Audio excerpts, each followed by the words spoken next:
नमस्कार मुझे आपणकर लोककवि सत्यजित रणा आज गोटे काल्पनिक कविताटे कहवाके जाऊँ जेन कवितार ना है कि पल्लीर गुण। कविताटे लेखमी बोलिकर केवे जीवंती भाभी भी नहीं थी।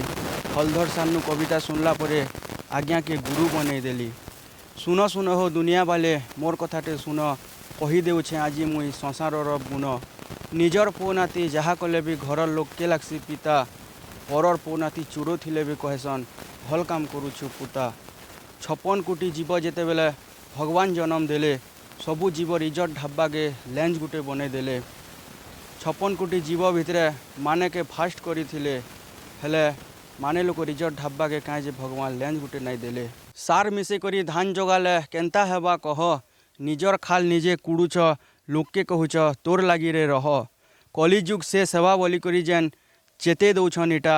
जेही पाप करिछे सेही मरबा डर नहीं जानी था। कहीं जे एंता दिन आयला जानी पारल कहीं। निजे निजे जेन रजा बनुथिल भगवान प्रजा हेते कहीं।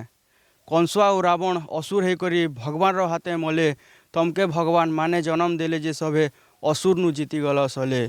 गज मन के काटी करी पलंग बने शुइल कदली पतर के छाणी करी सभे स्टील थाली ने खाइल। प्रकृति के जान बाहन बने प्रदूषित करी देल। इहादे केंता लगुचे सबके कैंसर हैला के मल। एभे भी समय अच्छे सबू लोग सुधरी जाओ टिके। कवि सत्यजित हाथ जोड़ी सबको अनुरोध करुचे नमस्कार।